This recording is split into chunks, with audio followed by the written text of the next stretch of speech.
Good evening, everyone.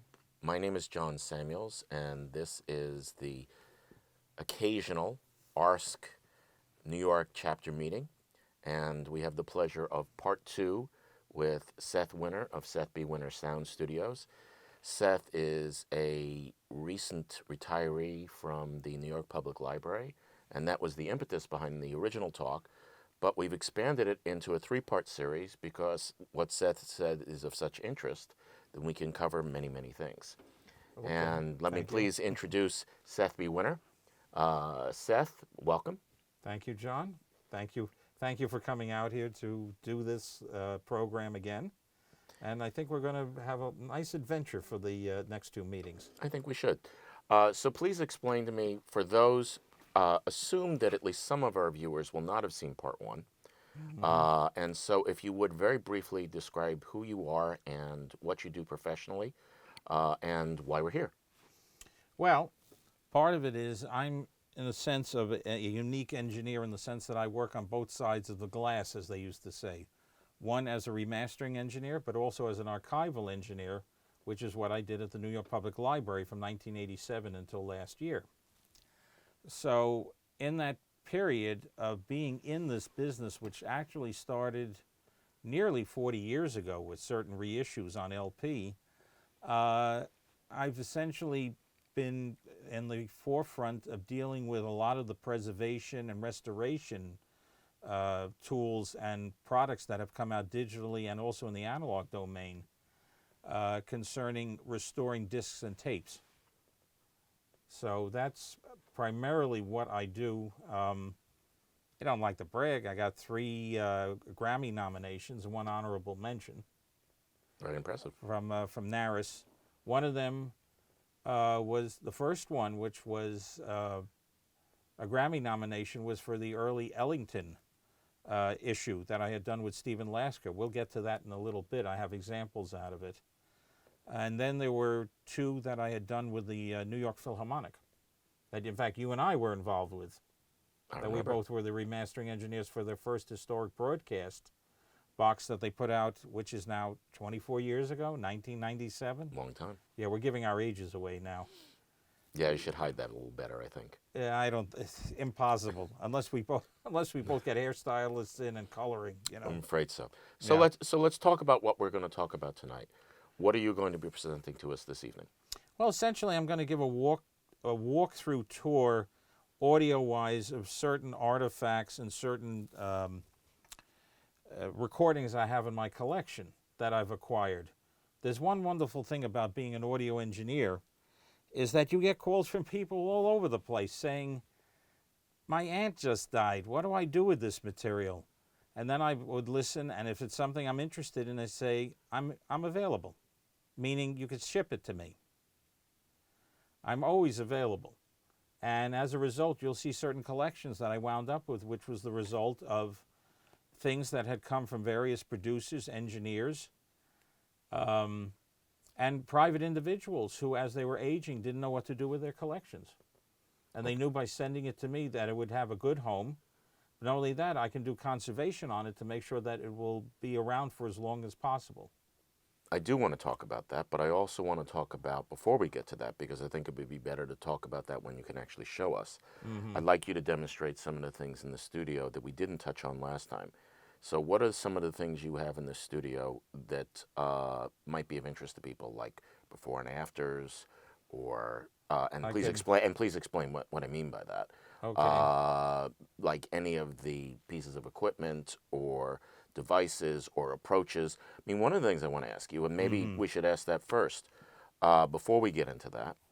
I'd like to know about your approach to transferring. Now, I'm going to explain this to our audience, what I mean by that. Transferring is not a black box. No, Many it's not. people think that when you transfer, you play back the old recording and then you're done. Well, obviously that's not the case. We talked a bit before about stylus matching. We talked a bit when you're doing a 78. We talked a bit before about speed. But also there's a question of approach. And in this particular case, approach is you're taking something that's flawed. You want to fix it. But fixing it doesn't mean that there aren't choices that have to be made. How much noise do you take out? Do you try to add something to the recording that wasn't there before? Do you try to compensate for a recording that has deficiencies in certain areas? And I'd like to get from you, Seth, I'd like you to talk about each of those things, and please explain to the people who are watching what it is that you do and why you would choose it. If you have any difficulty with that, I'll ask you specific questions, but I'd like to give you the floor to specifically discuss the subjects I just mentioned. Okay, well, the philosophy is Edison had a great saying years ago. He said, in order to create something, you need a 10% inspiration, 90% perspiration. And essentially doing a successful restoration or dub or remastering, 90% of it has to be successful in the analog domain. In other words, you got to get it right coming off the original tape, off the disc, off the wire, as best as possible. So therefore you have less of a problem of it being manipulated digitally to fix it. In other words, if you get it right as it's going in and you can get it to sound as best as possible, that's 90% of the trick right there. Because if you, as the saying goes, with digital, garbage in equals garbage out. If you do a poor transfer, you're going to spend more time trying to correct it digitally than if you had gotten it right when you first did the dub. So your point is basically that digital isn't going to fix what isn't there in the first place. The digital isn't going to fix what may be created as a problem that needs to be Better removed. way to phrase it, I agree. Yeah. So there are a whole bunch of different ways of dealing with this. Now, for example, dealing with a disk source, one of the godsends, thank goodness, in the digital domain is something called a phase corrector. Joe, if you want to move the camera over here for a moment. This is it right here as part of the Cedar Cambridge system. What this does is that it compares the signal coming in from the left and right channels, whether it's off a mono record or a stereo record or off a reel-to-reel tape, and compare the two channels and realigns them. In other words, that the signals both arrive at the same time.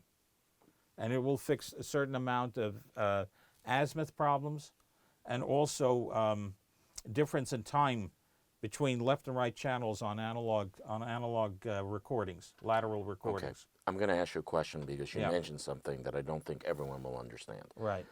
First of all, even though it's a mono record, you mentioned two channels. And before That is you correct. answer that, I also would like you to explain what azimuth is after you finish describing the left and right channels on a record. Okay. Please go ahead. A laterally cut record is cut at a 45-degree angle like this.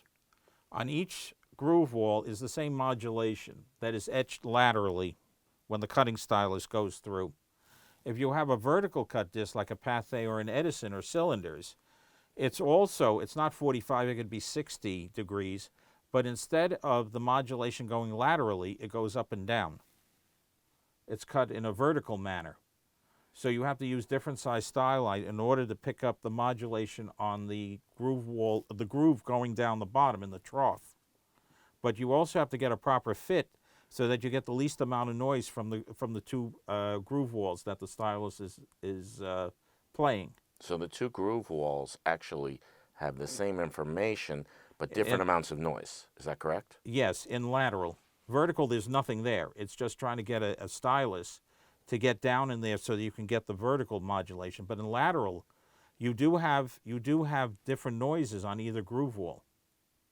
And does the phase corrector fix that? It does. It will. You can lock it in, and if you have a problem locking it in, there's a trick in putting it into the vertical mode and adjusting it manually until you get a minimum amount of signal, the maximum amount of distortion.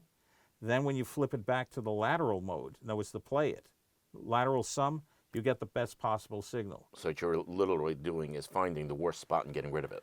Yeah, you're inverting it. See, when you, Right. in other words, you're inverting the signal. This was something that Tom Owen, when I first walked into Rogers and Hammerstein, explained to me on the Owl how you would use that vertical switch in the lateral mode. And he said, flip it to the vertical, put on the record, whatever stylus sounds the absolute worst, that's your best fit. Because what it's doing is it's doing a lateral cancellation, so you're hearing now all the distortion that's in the playback. Which, of course, you want to get rid of, and this is Right, the way to and do when that. you flip it back to the lateral mode, then you have the optimum playback. Okay, now please explain what azimuth is. Azimuth is a time relationship in the sense of that when you have two signals being reproduced, that both of them are being received by the playback head or the stylus at the same time. If one is a little bit ahead of another, you get what's called a little bit of what's called phase cancellation. If you're listening to it in stereo, you can't figure out where the center of the stereo image is. And if you want to make sure you're actually in the right spot, you monitor it into mono, flip your system into mono. And what you will hear then is, if it's out of phase, you'll hear the top end disappear, or sometimes the volume would drop. So phase cancellation is bad because what you're getting is the loss of sound. Is that correct? That's correct. You're not getting the 100% reproduction of what's on a record or on a 2-track tape or a full-track mono tape. I'll get into that too. But the point was, years ago when they used to do a transfer, and it was done with a mono preamp and a mono cartridge, hey, if there was a little bit of a time lag between one channel and another, the way the stylus picked it up, you couldn't do anything about that. Now you can using a stereo cartridge. You can get both channels coming in. You can actually preserve the file that way, which is unprocessed, as if you were just playing the record. In other words, you're trying to get it to play back and create a file that you never have to go back to that record again. And then by processing it through the phase corrector and multing it back to mono, you will now get an optimum playback of that disc. Now, if it's in stereo, phase cancellation can actually be a good thing. Is that right? Well, the problem with stereo is, depending on how the mics are set up and what kind of phase cancellation is going on within the signal, we found that the phase corrector does not work well. Gary Gallo did a paper on that at ARSC a few years ago, and he showed I had processed through Cedar. He did one, I think, through Isotope, and they both reacted the same way with certain stereo signals where they start to go kablooey. They just can't lock onto everything, and you hear the sound just kind of like fading, going back and forth.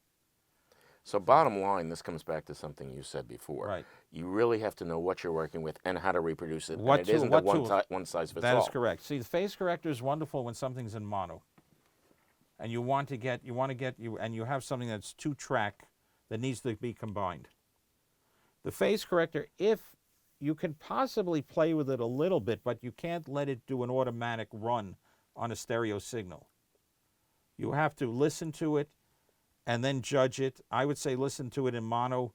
You may have to manually adjust the phase correction when it sounds right, that it sounds the cleanest, and if you flip it back to stereo, then you could leave it at that.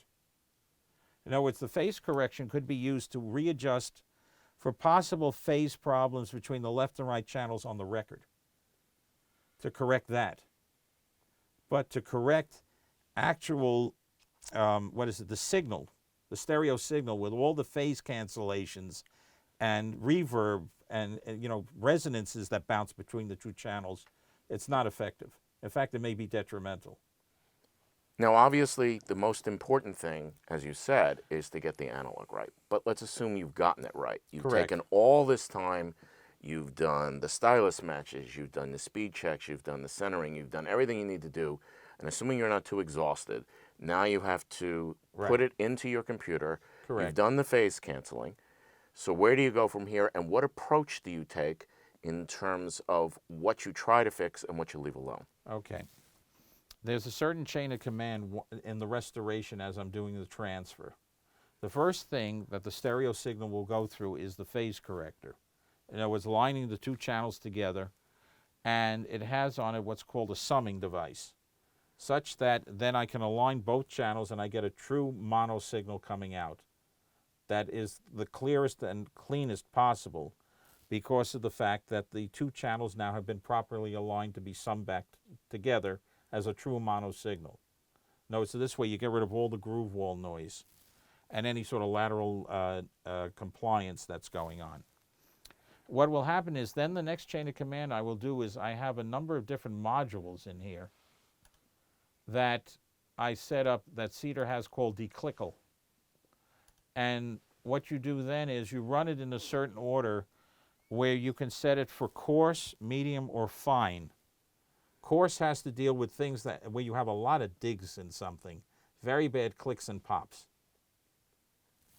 And then from that, what that doesn't catch, you set it for medium, which is most of the the ticks and pops and noises you will hear on a standard 78.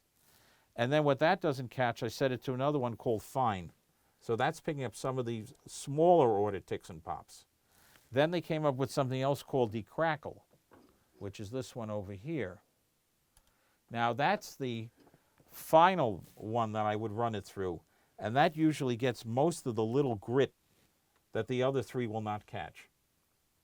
But the trick is, once you've done the phase correction, it's got to go through these modules in that order, because you have to remember all these declickers that are all in any system digitally are all based on the fact that a click has a certain frequency response and a certain time duration.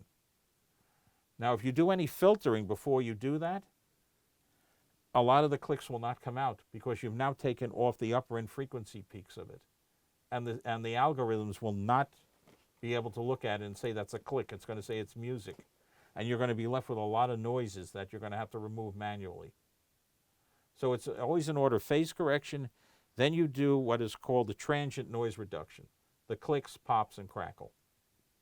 Once you've done that, then you can send it into what this baby here, which is the great thing, the NR5, which is a broadband noise reduction system, which will take a fingerprint of the noise that you can then invert. And then down below I have equalization in here to readjust it to the way I want it to sound. In other words, just doing a broadband noise reduction is not satisfactory. There's certain frequencies you need to bring down a little bit further. In other words, to shape the noise curve.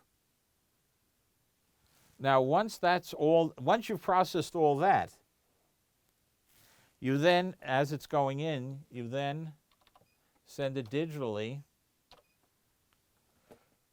to the SADI editor, which creates the files. And within there, we have a palette over here,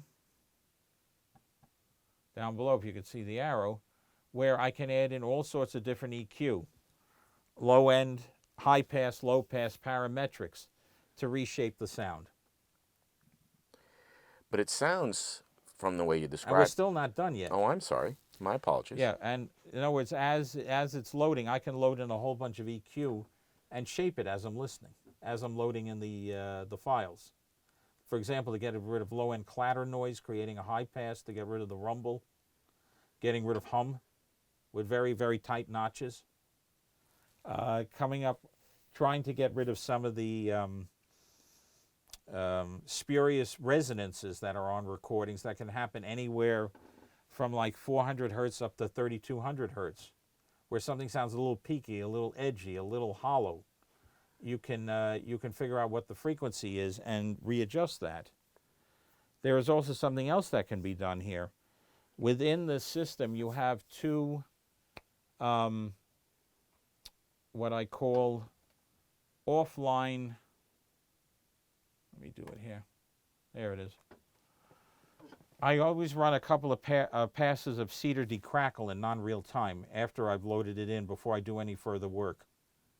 And what that does is it will sometimes remove a little bit of distortion that's in a tape recording, or a little bit of tracing distortion that's still in the dub I made. It will remove a certain amount of distortion because it looks at the distortion as crackle. Little transient noises running around the signal. And sometimes if you look at the signal before and after, you can actually see where all that fuzz disappears after you've processed it. And once I've done that, then I go in with equalization and then doing editing to make the side joins proper in case it's something that's extended over two sides or needs a level correction. And then I have something else in here which we'll go into. Like I did over here, we have this little wonderful thing called Retouch.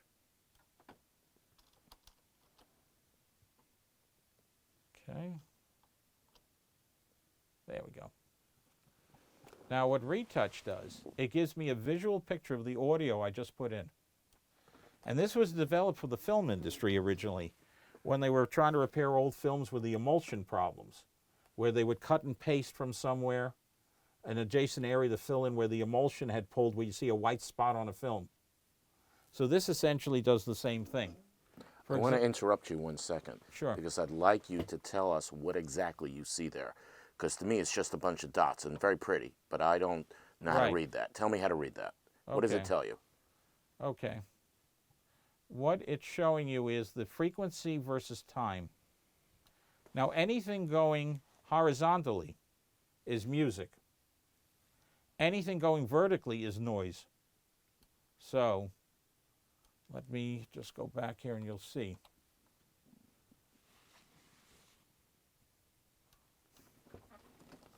Pardon me, I just have to, I'm not sitting in the right spot. There we go. Now, for example, here, within this recording,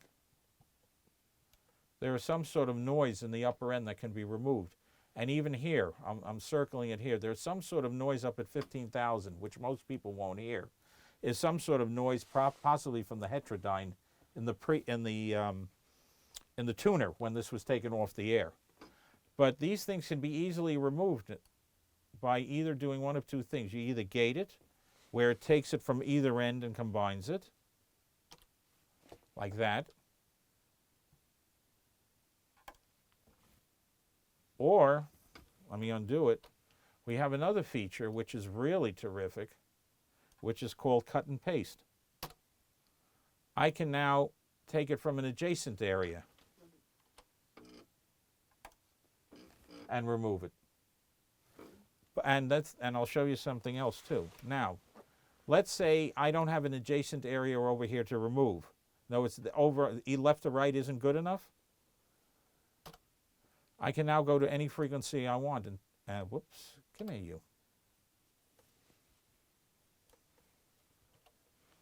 Oops,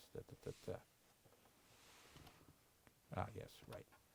If I don't like that area, I could take it from here. In other words, I could take it from any spot around here and fill it in if I so choose.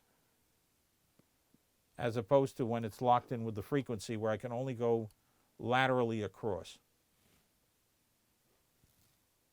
So it is a terrific tool for fixing an awful lot of problems. Give an example, a verbal example, of a sort of problem you could fix. Whoops. Well, I can play an example. Something that's got pre-echo or radio crosstalk in it, which was thought to be impossible to remove. Can you do a before and after? Sure. Would you do that for us, Sure. please? Just give me a moment and let me set that up. This is something I could play you a few. We're going to go into a few examples here. Okay. Just give me a second.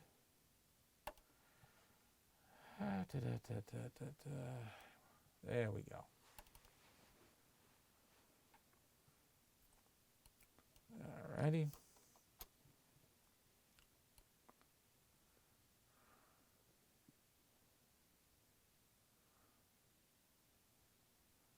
Okay. Here's the original example. You'll hear a number of problems.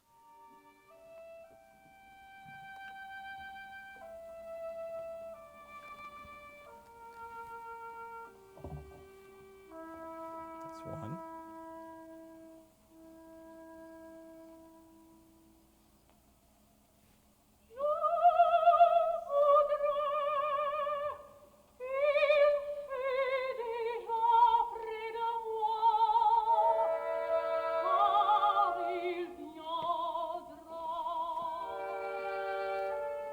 Okay. What you heard in there was some sort of turntable knock, and you also heard some pre-echo, which came from probably this, because this was a tape dub made 60 years ago from discs. That is very common of hearing pre and post echo problems on reel-to-reel tape, especially at slow speed, and especially in the formulations they had at that time that didn't have blackback coding. So, and especially if you recorded at too hot a level. you would get that kind of pre-echo. Let me just show you visually what the whole thing looks like. In other words, you could see the mess that's going on in this. And yes, all right, a little too far over. Okay.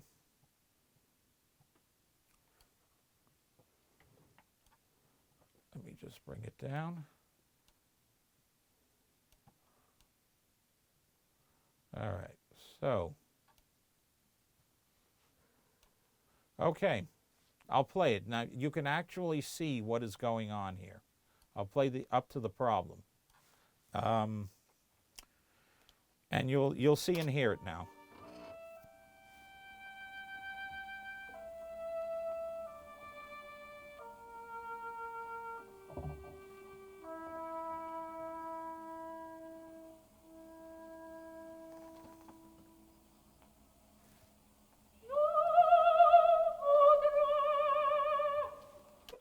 In other words, excuse me, there's the pre-echo, there's that knock, and there are also some popping noises in it, which was very common in a lot of electrical transcriptions, in the playback of them or when they were recorded. And by the way, that's got a real beautiful hum at 200 hertz in it going across. But within the signal itself here, here's the pre-echo.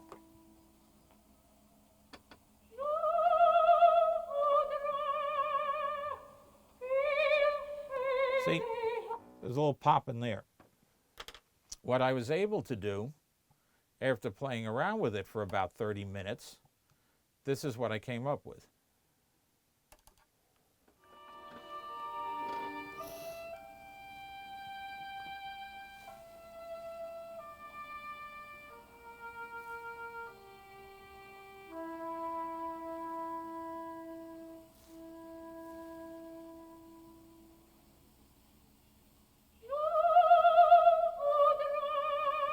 It's very impressive. So you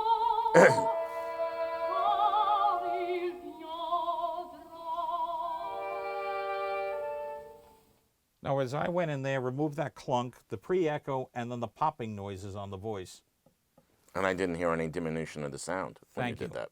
Thank you. That's the whole trick. Years ago, they would have had to hit this thing with a filter. And of course, we know what that would have sounded like. Now, here is the same signal. Just bring it up. Let's get it down a little further.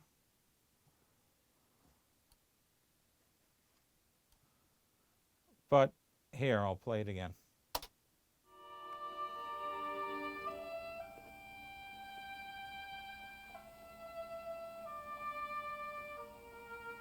Right there was where the clunk was. It's gone. And now the pre-echo will disappear.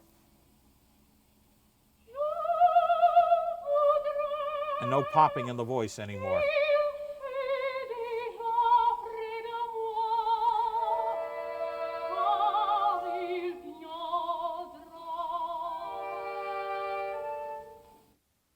That's what can be accomplished if you know what you're doing.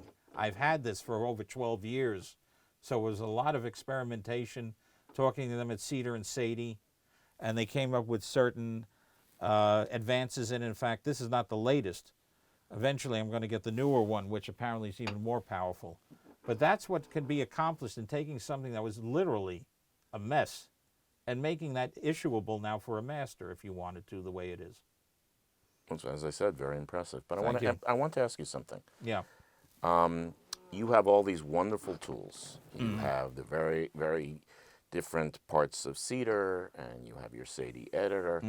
Would you consider yourself both as a preservationist in terms of an archivist and in terms of reissues? And I want to hear the differences, by the way. Would you consider yourself an interventionist? Would you consider yourself a non-interventionist? Would you consider yourself somewhere in between?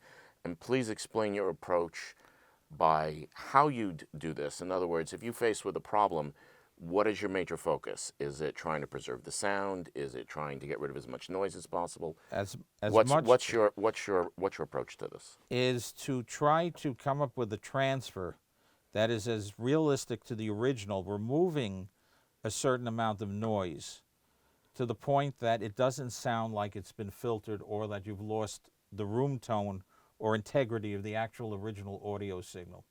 So you're trying to have your cake and eat it too. Yeah, and I can do it now with all these little goodies. Now, for example, within that interventionist you were talking about, every one of the things I removed here were electrically produced. No, it's something in the chain went bad.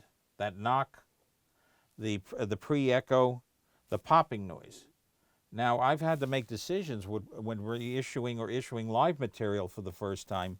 If there's an acoustic noise in there, like someone hits a stand, a flautist makes a mistake and you hear a little beep, and to make a decision, do I want to take those out? And what's your general approach? Generally, if it is part of the original performance and it's not that offensive, I will leave it in. Or sometimes in what I can do in Retouch, I can lessen it so it's not as apparent. So that every time you hear it, you don't hear someone coughing like they're coughing up their left lung, if you know what I mean. I've been able to reduce. Those I have done essentially with coughs, I try to remove them because it really distracts from the listening experience. One of them that I did, one day I want to take a crack at, again, was when I first got Retouch, and I had done this at ARSC in, where the heck were we in 2009? I can't remember right now. I think we're down in New Orleans. And I had just gotten Retouch, and I took the Toscanini Italiano in Algeri commercial recording, which is from a live concert in Carnegie. It's one of those that was off of disc, and in the opening pitches, the audience hadn't settled yet. You hear them kind of like rustling. You hear a door shut. There's a squeak. There's a cough and a pregnant spot in there. And what I was able to do was to play it back and forth and show how I could have minimized it to make it actually still sound like that kind of cough. Right, Joe? And minimize it. Yeah, something like that, too. Got any more samples there? Okay. But to be able to minimize it so that it is now an enjoyable listening experience. It's not representative of what happened in the hall, but let's put it this way. If it's the only thing you have to work with, you have to make those decisions. For example, one of your idols, Bruno Walter, that Prague Symphony from 1954 that never got issued. 2 reasons why it never got issued until the CDs. One was they didn't have anything else to couple it with. And number 2, in the slow movement, when Art Fierro brought it to me, and I didn't have it at the time, the beginning of the slow movement, someone hit a stand, a real whack. And if you try to edit it, you lose the rhythm. And the problem is it's in the very beginning, so there's no repeat to fix it from. Today, with the Retouch, we'd get rid of it, and no one would be the wiser. No, so much the better. Because if Walter was sitting here with us, he'd say, yes, that's good. That's the way I wanted it. So would you fix wrong notes? I've done that too. I did that. I've done that with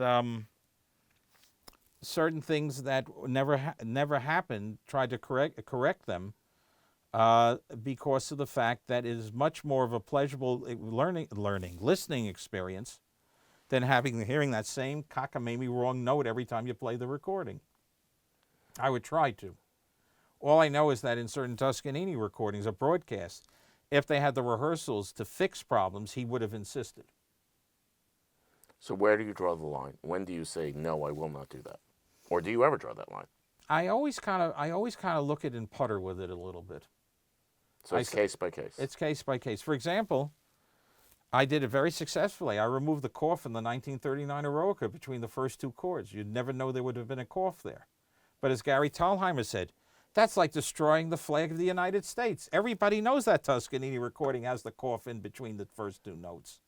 That must be very frustrating in a way, trying to work on an icon that's flawed. Exactly. That's one I would wonder about and see what people would say. Ideally, if Toscanini wanted it, if we had alternate sources, he would have said, find something without the cough and put it in. Make it match. which is exactly what he did in his recording session of it in 1949. The first two notes are from the broadcast in 8H. He didn't like the attacks at the recording session. That's plopped in from the broadcast 2 days earlier in 8H, and then they go into Carnegie Hall. So you can imagine the fun Art Fierro had at the time trying to recreate that to make it sound right. Are you willing to add reverb to a recording that you feel is too dry?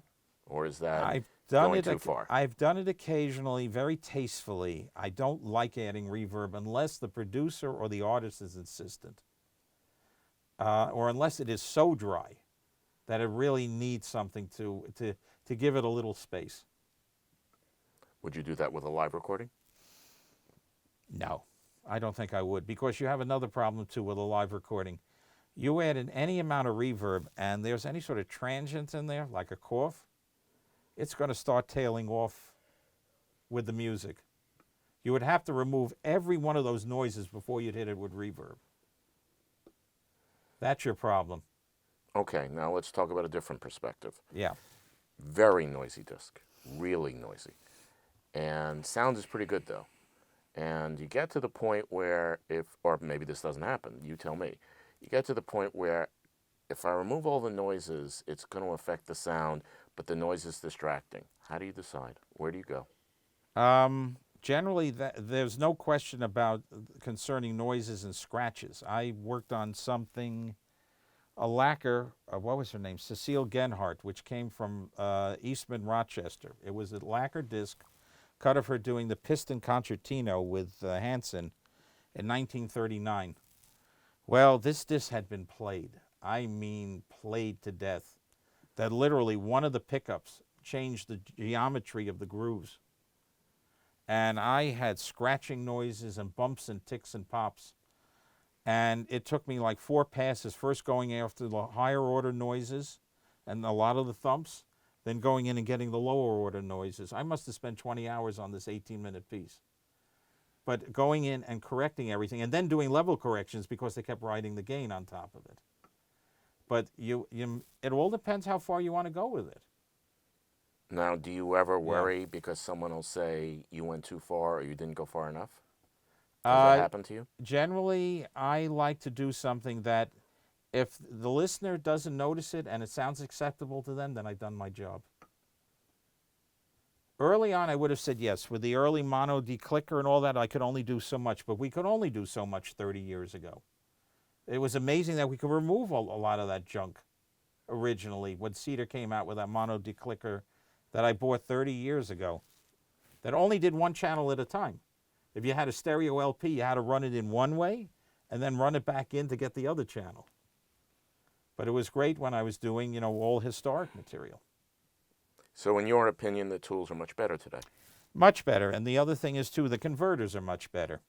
When we first started off, we were doing with 16-bit 44 kilohertz word files, which is what a CD is what's the word I'm looking for here? What a CD is it's manufactured to that spec. Manufactured that Red Book spec. What I found is going back to certain things that I hadn't touched in 30 years, or just pulling down 78s and playing them through a converter that's at 2496, and also going through that phase corrector, I'm hearing a lot more on records than I had ever heard before. There's so much more inner detail. And with orchestral music, I found there's more room tone and a much better defined bass because of the fact of the 24 bits. So if I understand you correctly, assuming that the money is there in the project, you would always go back to the original source again rather than work on what you started with many years ago, assuming again that the source is in good condition. Correct. Sometimes you come up to discs that have delaminated or broken, you can't have access to them anymore. Then you have to work with your previous transfer and try to, sweeten it up by reprocessing it and doing certain things to it. But otherwise, you'd go with the original and start again. Right. But at that point, generally, I would say at the point we are now, we're at a golden age in the sense of restoration and tools that I'm pretty much comfortable of remastering something, and I know I will never have to go back to it again in the sense of having to do a new transfer. The trick is the fact that we're doing them at higher sampling rates and longer bit words right now. Do you ever compare your finished product to the sound of the original disc? Oh yeah, sometimes I'll flip back and forth to see if I'm happy with it. And what happens when you do that? Generally, I'm pleased because I'm hearing all the little nasties and problems concerning various resonances that are ringing in the recording, or the noises or stripped grooves. And here it's like in my head, I'm hearing, oh, I got that right. That one's okay. Or a level problem, fixing things as they were writing the game during a broadcast. And then all of a sudden, if I'm listening and it's like, well, I know there was something wrong in here and I can't remember where the heck it is. Guess what? I did a good job. I would agree. So do Yeah. you usually work by yourself? Do you usually work with a team of other people? Is it a combination of the two? What It's is a it? combination. I have a number of friends and producers who have been in here over the 24 years I've been here that have worked on projects with me. A number of them I do on my own, or as we will do something, a producer will sit here, like I'm getting something ready with Don Manildi, and we hung it together, and now I'm sitting there cleaning up each selection one at a time on my own. We've got the side joins, we've gotten the levels right, the equalization. Now it's for me to sit there and clean the whole thing up. So when you work with a producer, you also work on your own, at least for part of the time. Is that Oh correct? yeah. No, there's an awful lot of, how would I explain it? Like famous painters where they have assistants, they would do like the whole landscape or part of it, and then they would have their assistants fill in parts of the painting that would be knowledgeable of how the teacher wanted it done. So I'm doing is literally the retouch, which is in filling in things. So what is the producer's role for you? If you are the engineer, if I may call you that, and you have an outside producer that you bring in, what do you have that person do? The producer is there to help me make judgments concerning the reproduction of the sound, getting the pitch, getting the dynamics right, and then also when we're dealing with material that is extended over several sides, especially 78s, making sure that the side joins are done properly musically, that we don't lop off a note, we don't overlap a note, we don't chop off a note, and matching everything up, that musically it flows continuously as if it was uninterrupted. Does this person also act as a sounding board for you? Yes. Yeah, I say to him, like when I have Don here, how do you like it? All right, try something else. Is that better? Yeah, I like that. Do you prefer working that way, or do you prefer working alone? If it's something, it all depends. If it's something very, very intricate, I need a producer. I need somebody here. If it's something that's pretty straightforward, I've gotten through it with no problem. How do you decide that? It depends on the project. Some of them I will call someone in after I've started something. I said, look, I need you here with a score to direct me. In other words, what's happening here? Do we have to raise it? Do we have to lower it? Need to rebalance it? It all depends. So it sometimes happens after the fact. You'll accept a project, you'll start working on it, and you say, I really want to have someone else's feedback on this. This is correct. This is correct. But a lot of the times I've done transfers on my own too. But many times I will call a friend in and say, what do you think? And if they're sitting there and they say, sounds good to me, then I said, no, I know I've done my job right. And another thing too is that after when you're working on material and you're making decisions about sound and equalization, you can't do it all in one shot. Many times I'll do something, walk away from it for a week, then come back to it cold. And I say, do I like what I hear? Joe, you've been down that road. And sometimes too, what I will do, and when I'm doing auditioning, just to make sure I've gotten every tick and pop and everything else, I'll shut off the screen so I'm not looking at the editors it's going through, because there is this kind of psychological effect that as you're watching the waveform, problems will go by because they look right. It's the visual contact versus what you're hearing here. So what I will do is I will flip to another screen and do some paperwork. In other words, look at something and have it as if it's background music. And then if I hear something I don't like, I flip over to the other screen, I stop it, and I look, I said, all right, now fix it. For example, if I've heard an artifact of a tick or a noise, or all of a sudden the volume changed that I didn't catch before. So in other words, you can't look at it on the screen. The screen will fool you. You have to go back and just clear your mind as if you're listening to it as a CD background as you're doing work. then you will catch. It's unbelievable what you'll catch. What you thought you got everything and you didn't. Well, that's of course the purpose also of stepping back and listening to it with fresh ears. And Okay. walking away from it, because walking away after a from it, while yeah. your ears are going to get so attuned to it that if it does have certain spurious resonances in it, you've gotten so accustomed to it, your ears have filtered it out and it sounds great. Then you come back 2 weeks later and said, what in the hell did I do here?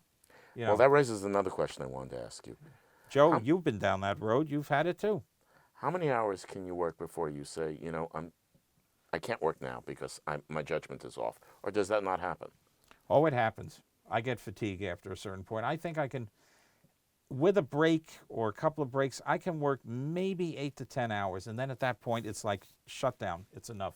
Can you work every day? Or do you need days off too? Years ago, I could.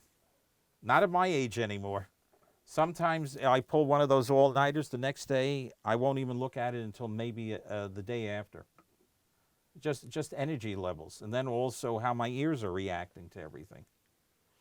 Now, what's the difference from your perspective, from your professional opinion? Right. What is the difference between a preservation copy done of a disc, preservation copy done for a library, and a reissue? How interventionist will you be with a preservation copy, if at all? Preservation copy should be there should be no intervention. What you have to do is get a dub of it with the best stylus, the best playback curve you can come up with, matching the levels for both channels when you're dealing with a disc, and making sure that when it is converted to the digital domain that any of the transients don't overload and go above digital 0, because those will cause problems when you try to restore it.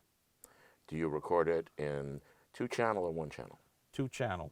So you do not mix the channels? No, absolutely not. All that mixing, so this way, literally, you have now that file of that disc that in case that disc drops on the floor, you have a file that's representative of what you've just recorded that you can refer back to make a new transfer.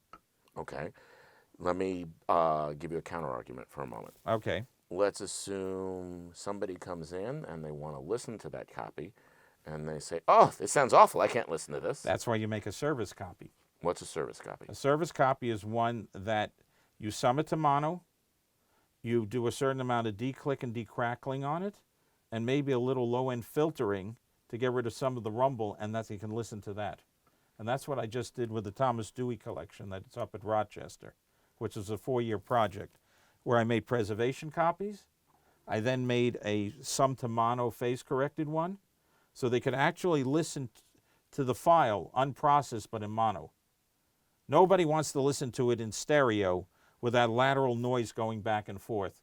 And not only that, when you combine the 2 channels, sometimes that noise is out of phase with each other. It cancels itself out, and it's much quieter. Some of the ticks will also cancel each other out when you're combined back into mono. That's why I always say phase correction mono, then do the declicking. So the declicker is working on the same signal, or even a mono signal, 1 channel, and some of the clicks will have been canceled out from that summing. Okay. Now I'm going to give you a conundrum problem. Okay. Preservation copy. You have an archive that comes to you. We have a very limited budget here. We can only do 1 transfer. Which one do you choose? The preservation copy or the listening copy? Understanding that they may never do it again. Tough call, I know. I know, but I would tell them, I said, well, we would work something out. I said, let's make a preservation copy, and then I will make a rudimentary, summed in mono listening copy. Now, what is your favored format for preservation? I know you mentioned 2496, but I also mean, what would you store it on so it would be preserved for future generations? Or is there such a thing? Well, they talk about the iCloud. Generally, the safest thing is to put it on a server or hard drives that are known to last, but you've got to migrate it about, what, every 3 years, Joe, I would say? The contents of a hard drive, the way they go? 5 years, if we're lucky. You got to remember, Joe was the one who found out about it when we were dealing with SCSI drives a generation ago. What did they guarantee those at? 25 or 30 years, I think, was it? Longevity? Once we went to these higher speed drives, they can't guarantee that longevity anymore. So once you create a digital repository, you're constantly going to have to check it, make backups, and then migrate it about every 4 or 5 years. So you're basically saying that as of today, there is no long-term digital format that you're aware of. Nothing I can think of. I mean, it's just copying things over. Now, the advantage, of course, is that's easy to do. But the disadvantage is you have to keep doing it. Is that correct? That's correct. That's the conundrum we've gotten into in digital. That, it's kind of like I always felt that when I do these transfers, making these files, I feel like it's going up into an ephemera because I'm not making a tape. I'm not making a CD, something physical that I can hold on to and say I can go back to go back and refer to it down the road. Okay, so I'm going to ask you a question about that. Mm-hmm. You're making a transfer of something that, in your opinion, is really important. Mm-hmm. Doesn't matter what it is, but Right. something that you want to preserve. Do you save it in just one format? Do you save it in multiple formats? Do you save it on multiple types of storage devices? What's your approach to that? The approach is, first off, the standard in archival is broadcast waveform, which is standard. Every editor has that ability to create that kind of a file. What I do is that once I'm done with a project, I back it up. I have two 14 terabyte Seagate drives hooked up to the SADI system, and I run full project backups of each project onto each drive. So I have some redundancy. In case one drive drops dead, I have the other drive. And then what will you do in the future? You'll just keep migrating it? Yep. Just like I started with a couple of RAID drives. One of them died on me. I had to have everything from that retrieved. Fortunately, they were able to do it. And then I put it on a new RAID drive that died twice on me. And Joe said to me, "What are you doing with this? Go get a couple of just Seagate 14 terabytes. And fortunately, I still had the backup drive from the first RAID, and I had this RAID drive, and I was able to still migrate everything onto these two 14 terabytes. Then what do you do in terms of preservation of analog material? Actually, you don't call it preservation of analog, it's conservation. Okay. All right. Explain that, please. Well, all right, conservation means prepping the disc or the tape so that it's playable to be digitized. In other words, that you can put a tape up on a tape machine, push a play button and be able to play it. Or to put a disc on a turntable and be able to play it. Generally, the rule is when you get in material, archival analog material, reel-to-reel tape, my feeling on that is, especially if it's acetate, immediately re-leader it, fix all the splices, and tight wind it, do a B-wind, oxide out onto slotless reels if they're on 7s. If they're on 10.5 inch, make sure that the hub in the center is an NAB that has no slots. And then mark down the day you do it. So this way you know when you go back to it, when you want to retrieve it, you know how far back you've retensioned the tape. Concerning lacquer discs, the philosophy, and I agree with, is don't clean it until you're ready to preserve it. Because sometimes cleaning some of these surfaces could start a problem of the lacquer, depending on when it was made, of starting to craze and fall apart. So the trick is always clean it and preserve it and then put it into a new archival sleeve. Otherwise, leave it the way it is. Don't try cleaning it first, throwing it into a sleeve and then coming back to it 10 years later. When you open it up, it may be in pieces. No, you have to get it as you're cleaning it. Now, getting back to tapes for a moment, can you talk about what baking a tape is for and why one would do it? Okay. This had to do with two different problems with reel-to-reel tape manufacturers starting, I would say, Joe, when were the first blackback coated tapes introduced, the formulas? Say about 74, 75? Or about 72? Earlier? Later, say about 76, I'd say. 75, 76. Okay. There was always a problem with the formulations of analog tape, especially acetate and then into the polyester mylar, that they always had a problem, especially if they recorded and biased and EQ'd the tape to have a very hot level on it. You would get what you heard in that example, some pre or post echo problems, print through. So they decided to come up with a carbon backing to put on the tape that would prevent this print through of one layer on top of another, magnetizing the layer below, causing this what we call pre and post echo problems. Well, as we found out ruefully within 10 years on some of these formulations, what has happened is the binder that holds the what is it, the oxide side, in other words where you record, starts to break apart. What happens is it starts absorbing moisture from the air, and the long polymers that create the lubricant, it's not so much it's the binder and the lubricant, start to break down into smaller chains and become gooey. I just did something for a friend. I had to bake 4 reels and just dubbed it last night, and then it looked like it was of Ampex quality, or lack thereof, as they say. And what would happen is you put the tape up, you play it for about a minute, and all of a sudden it starts to squeal, and the whole thing locks up on the transport, because the lubrication now has become like has broken down. And the only way to restore it, and it can only be done 4 times from what I understand, is you have to bake it or desiccate it, which means heating it to a temperature of between 135 and 145 Fahrenheit. And depending on the brand, I can get that done in usually 4 hours. Some people can do it up to 12. I find if you hit it at the right temperature, within 4 hours, 1 hour cooling, you can play the tapes. But it's only good for about a week, because it automatically the lubricant will start absorbing the moisture in the air. And people have tried putting them into bags, like sealed bags. Didn't help. And I can tell you on thinner formulations, especially Scotch 407, the 1 mil version, you get 1 baking out of it. I tried it a second time, the backing started to fall apart. It just wouldn't retain resiliency. That's a major problem. It does cause sometimes a little bit of pre-echo problems. They said that will happen, but consider the alternative of not being able to play it.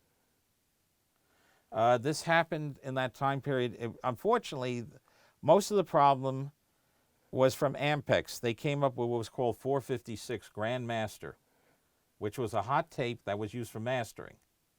But that's the one that really falls apart. Their 406, 407 series, all of them exhibit sticky shed. Scotch, you get it in the 208 and the 808 series. Agfa, I think it's 469. Now, from what I understand, the lubricant in the American manufacturers was due to the fact that at one point they weren't going to use whale oil anymore as a lubricant. They came up with something synthetic, and that's what's causing the problem. Agfa, I found out, that problem happened because they forgot to put an ingredient into the mixture when they were making the lubricant, so the lubricant broke down. Did they fix the problem later? Yeah, I think it was fixed on certain batches, but I can tell you the last batches of some Ampex that were black back coated started showing sticky shed problems within 4 years, even though it was supposed to be post. Can you do anything with a tape that can't be baked anymore, or it's too late by that point? I think it's too late by then. I really think so. If it's been baked and you didn't get a decent transfer and you're trying to do it again and it doesn't respond. The other solution is there's some gentleman out there who said that, if you could clean off the backing, it'll work. Okay, sit there and try to clean off the backing once you've gotten the beginning. Now what? Now, do you ever believe in analog dubs at this point? Or have you completely gone digital? You mean run something onto reel-to-reel? I haven't. Well, let's assume you have a reel-to-reel master, and it's very important. Right. And you want to make a preservation copy. Would you ever consider making an analog and a digital copy simultaneously? No. The days of that disappeared 30 years ago. I could understand it at the very beginning when we had digital, concerning how they didn't like the sound and that how flaky the storage devices were. That they were still running analog backups at 30 inches per second. But as Joe would agree with me, after we had started working the digital domain, he said, do you miss the wow, the flutter, the pitch instability, the phase distortion from playing back a tape? I said, and then the big one was editing. Sitting there with the splicing block and then putting, splice on and marking it off. No, I don't miss that. I'm sorry. All I know is I can quote a great story Joe said. He had gotten a client who had gone to this, who was it? Carl Seltzer. He was UB Blake's engineer. We wound up with his collection at the library. I worked on it. When he died, his girlfriend cleaned out a whole closet and sent it to R&H, and I worked on it. I had to figure out what was going on there. UB only believed in Carl. But Carl, to the day he died, he had digital equipment, but he was still editing and recording on analog tape. He never learned how to, he wasn't comfortable with any digital program or knowing how it worked. Keith Hardwick was like that at the very end. They weren't alone. There were others who felt that way. He left EMI, and then he was doing stuff for Pearl. He was sending them reel-to-reel tapes, which they'd have to send to the factory, that they would then convert to a DAT so they could then make the glass master for the early CDs. There were a number of engineers and producers in that period who believed that the digital sound was inferior, and also believed that the editing was not as good sonically, digitally, as it was on the analog. Early editors. I would agree, like the 1610, the 1630s. I had the manual for one of those, and I remember talking to Art Fiero and Bill Lacey, and you went through it too at BMG. What went on, and you had 3 choices of crossfades. It's like, I could pull up in the Sadie. Joe, you want to pull this over here? Let me just show you something.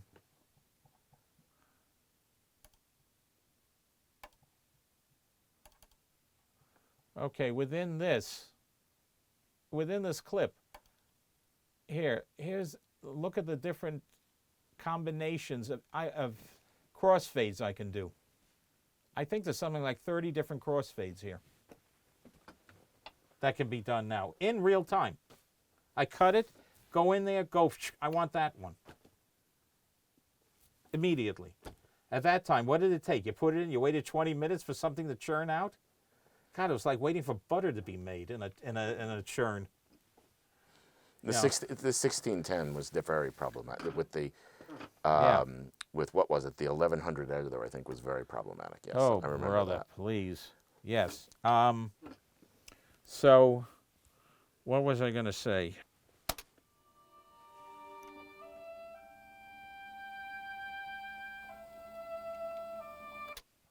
Okay. Now, let's change it to... Now we'll play it back again. In other words, with a very, very sharp... In other words, it mutes it and then brings it up very quickly.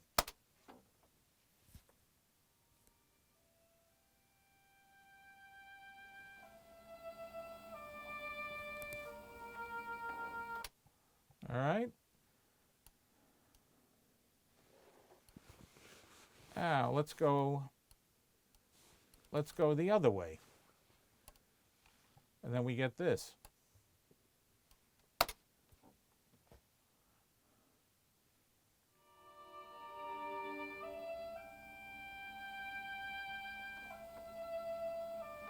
In other words, that's almost like what you call a butt edit. In other words, it comes in right on the note.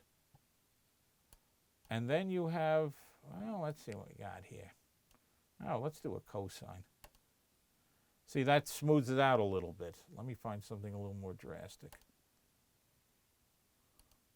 Ah. See, this is one that you use sometimes when you're fading in on room tone.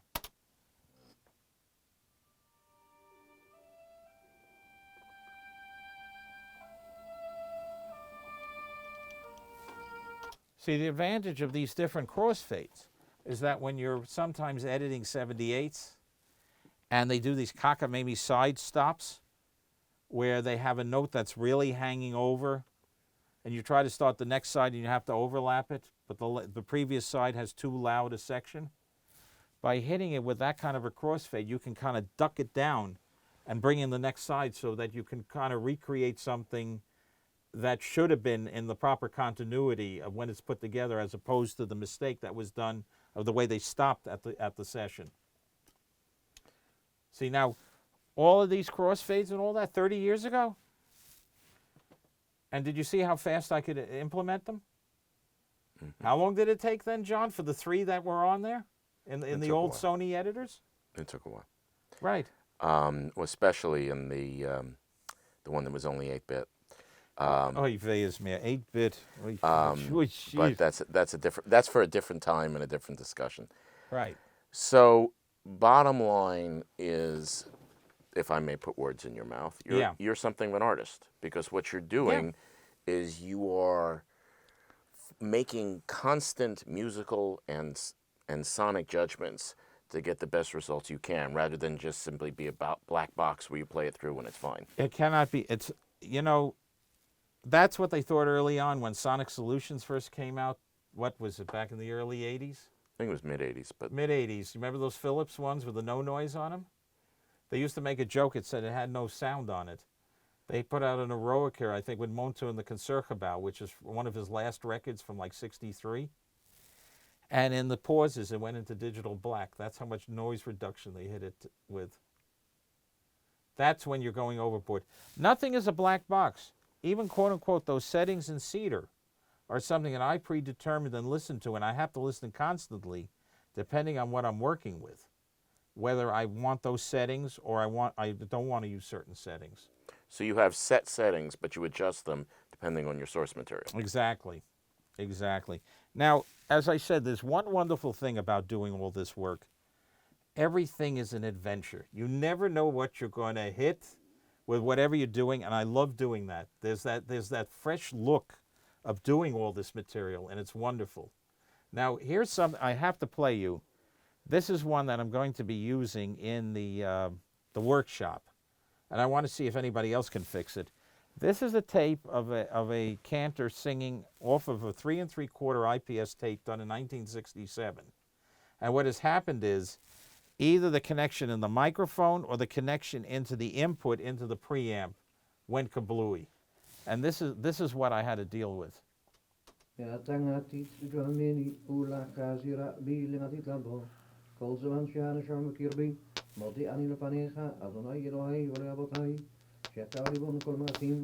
מושל בכל היות אדון כל משלו רוגת אדוני המחזיר נשמות לפגרים מתים ברוך אתה אדוני אלוהינו מלך העולם הנותן לשכלי בינה להבחין בין יום ובין לילה ברוך אתה אדוני אלוהינו מלך העולם פוקח עברים ברוך אתה אדוני אלוהינו מלך העולם מתיר אסורים ברוך אתה אדוני אלוהינו מלך העולם זוקף כפופים ברוך אתה אדוני אלוהינו מלך העולם מלביש נרומים ברוך אתה אדוני אלוהינו מלך העולם רופא הארץ ועל המים. It's a mess. It definitely is that. Right. So I'm sitting and I'm looking at this thing and I said, all right, now how am I going to attack this cockamamie thing? Because of the fact that there's such loud transients and they happen so quickly. I said to myself, I'm not going to go in and individually take out each one. It's going to take too long. So I tried something. In fact, I can do a little test on it right now. What I did is I went into the Cedar offline decrackle, auto declick. All right.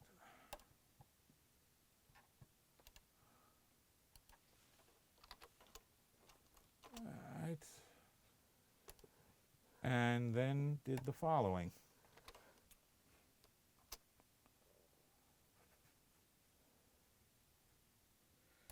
Let me just get this.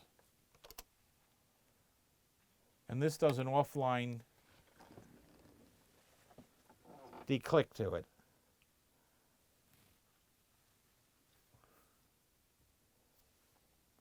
All right, here, now I'll show you something. All right, I'm going to close it. That's the original file with all the clicks in it.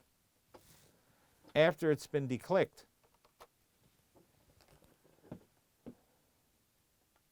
now we play it. All right. Okay.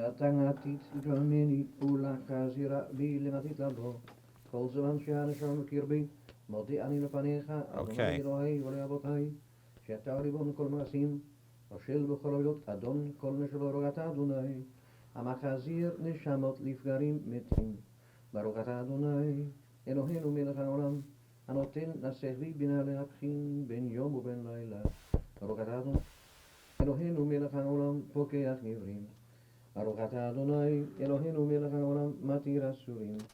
It's pretty impressive. It is. So basically, you got rid of most of the transients Right, now of a if you... certain kind. That is correct. Now, the next rule of thumb is, that once you've done that, now you heard in there's a little artifact, but you didn't see it.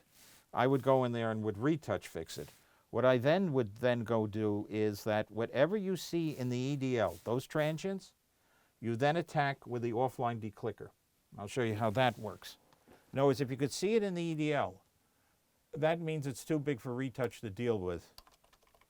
So we So go in. retouch does have a limit then. Oh yeah, no, retouch is what it's called, retouch. You have to know what you're doing. Now, let's see. Let's try. Not bad. Let's see. Kazir neshamot lifgarim metim. Baruch atah Adonai. See, now I don't like what that did. It took out, it truncated something in there. That's what the dethumper will do sometimes. So you have to sometimes go in with the manual declicker first. Let's see what it sounds like. Shamot lifgarim metim. Baruch atah Adonai. All right, something's missing in there, but we can go and fix it.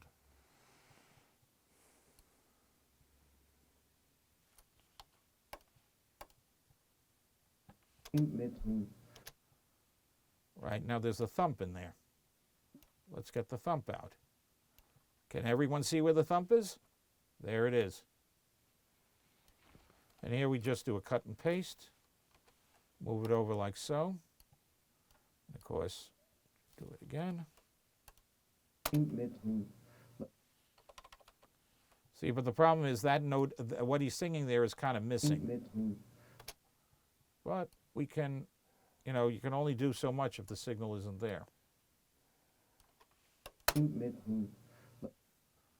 But at least it's a lot better than it was. And as a result, well, you heard how that cleaned up. This is the file when I completely removed all the clicks and pops from it. Now let's see, where's that other one? Yeah, now I'll show you. Now the ones you can't see, but you'll hear. Let's find it.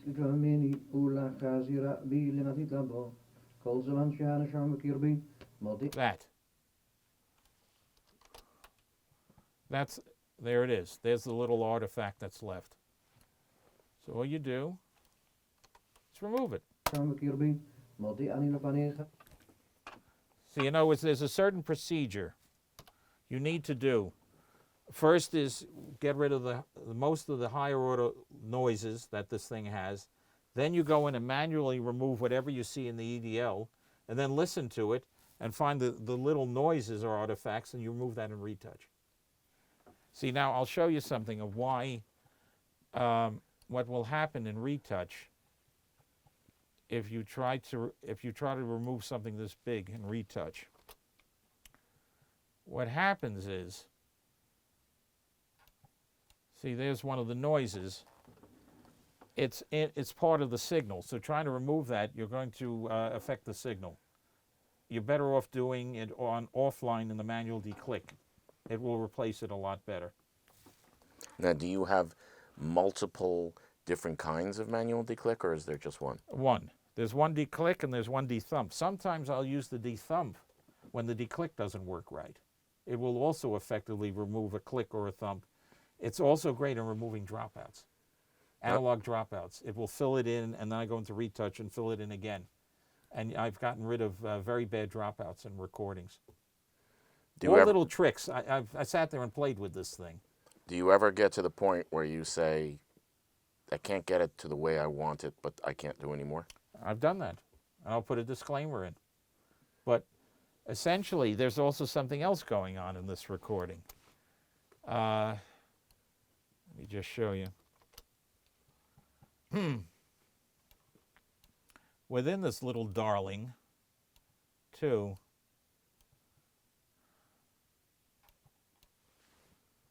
all right, there is a very prominent hum at various frequencies, and here's one of them. So what I did is, here it is.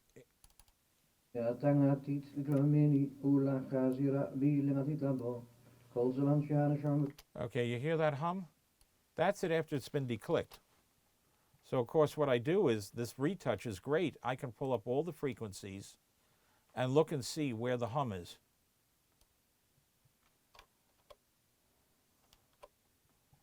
And there is a major hum down below at about 120 hertz.